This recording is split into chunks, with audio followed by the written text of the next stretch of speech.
नमस्कार, मैं Balji Dhaka Pinnacle coaching centre से आप सभी का स्वागत करता हूं।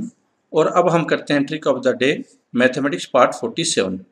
आज का क्वेश्चन है वो ज्योमेट्री से रिलेटेड है, सर्कल से रिलेटेड क्वेश्चन है। तो अगर ऐसा क्वेश्चन आता है तो आप कम टाइम में कैसे सॉल्व करेंगे। ए सर्कल, पहले क्वेश्चन को देख लेते हैं। A circle having 2 centimetre radius, एक सर्कल दिया हुआ है जिसका 2 सेंटीमीटर रेडियस है, इज प्लेस्ड अगेंस्ट, ये बड़ा सर्कल है, is placed against a right angle, ये राइट एंगल है यहाँ से यहाँ तक right angle, and another small circle is also placed adjoining the bigger circle as shown in the figure. चित्र में दर्शाए के अनुसार है छोटा सर्कल और बड़ा सर्कल ये एक दूसरे के सटे हुए हैं। Radius of smaller circle will be, छोटे वृत्त है उसकी त्रिज्या क्या होगी, इसका रेडियस क्या होगा ये हमें बताना है। बड़े सर्कल का रेडियस दिया हुआ है, छोटे सर्कल का रेडियस बताना है, और ये राइट एंगल दिया हुआ है जिसपे ये दोनों सटे हुए हैं, लगातार टच किए हुए हैं। तो इसका आंसर क्या होगा। अगर ऐसे क्वेश्चन आता है तो आप ऐसे क्वेश्चन, उसकी ट्रिक क्या होगी, कम टाइम में आप कैसे सॉल्व कर सकते हैं। तो याद रखिए हमेशा हमेशा जो छोटा सर्कल होगा वो r इंटू 3 - 2√2, ये इसका आंसर होगा। दूसरे शब्दों में अगर मैं बात करूं, ये एक ट्रिक होगी जो आपको इसमें यूज करनी है। क्या है कि छोटा सर्कल का हमें निकालना है त्रिज्या, r कितना दिया हुआ है 2, तो 2 और अंदर क्या दिया हुआ है ये देखो, ये आंसर हो जाएगा।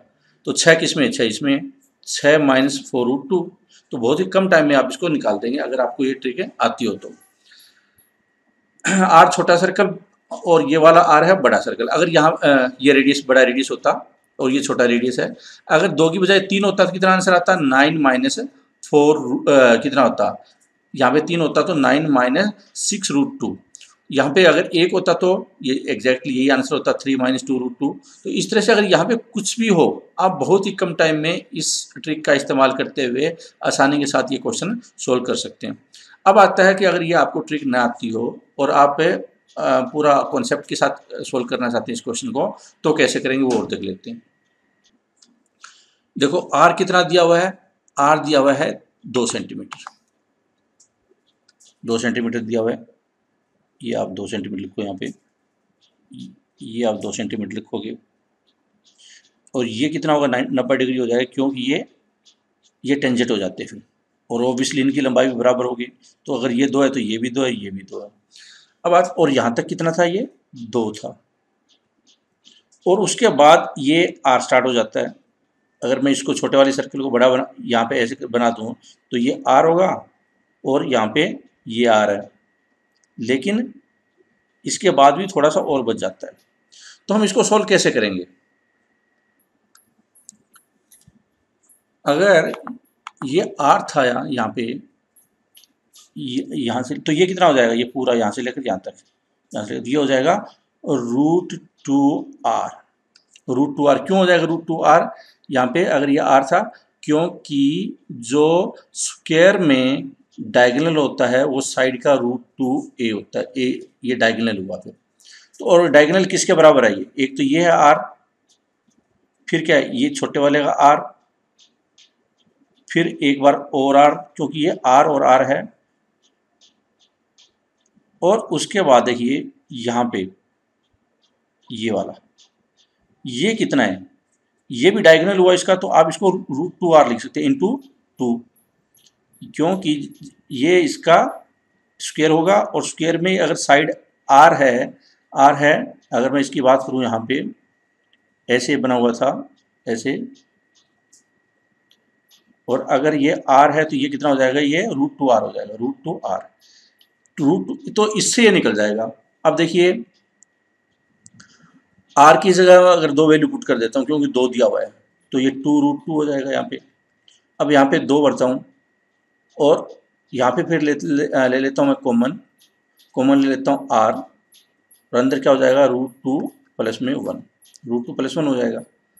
तो ये क्या हो जाएगा, इस साइड हो जाएगा 2√2 - 2 और divide by √2 + 1 is equal to r। मैं रेशनलाइज कर दूंगा यहाँ पे √2 - 1 से और √2 - 1 से, तो नीचे क्या आ जाएगा, नीचे आ जाएगा 1। ए प्लस बी ए माइनस बी ए स्क्वायर माइनस बी स्क्वायर ये बन जाता है, और ऊपर इसको सोल्व कर लेते हैं। तो क्या होगा, इसका 2 अगर मैं कॉमन ले लेता हूँ, 2 कॉमन ले लेता हूँ, और उसके बाद हो जाता है ये √2 - 1 और इधर है √2 - 1। दूसरे शब्दों में ये √2 1 का स्क्वायर हो गया, चाहे तो हम स्क्वायर लिख सकते थे। तो क्या हो जाएगा इसका स्क्वायर, देखो 2 तो बाहर आ गया और अंदर हो गया, अंदर हो जाएगा ये 2 + 1 3 और -2√2, 3 - 2√2 और 2 बाहर है, तो कितना हो जाएगा 6 - 4√2। इस तरह 6 - 4√2 ये आंसर हो जाएगा। जो हमने स्टार्टिंग में ट्रिक की थी यूज, वो 2 क्या है आ रही, और 3 - 2√2 ये हमेशा कांस्टेंट रहता है इस तरह क्वेश्चन में। तो ये जो शॉर्ट ट्रिक निकली थी वो इस स्टेप से निकली थी। आप सीधा इस स्टेप का इस्तेमाल करते हुए इसको शॉर्टकट के माध्यम से आप 1-2 सेकंड में, या बिना कोई डायग्राम बनाए हुए, क्योंकि डायग्राम तो ऑलरेडी दिया हुआ है, अगर न भी दिया होता है इस क्वेश्चन में, तो आप सिर्फ क्वेश्चन की स्टेटमेंट पढ़कर ही आप राइट आंसर दे सकते थे, बिना किसी पेन का इस्तेमाल करते हुए। इस तरह से आप अपने क्वेश्चन को वो आसान, कॉन्सेप्चुअल और ट्रिकी बना सकते हैं। Thank you very much for watching this presentation.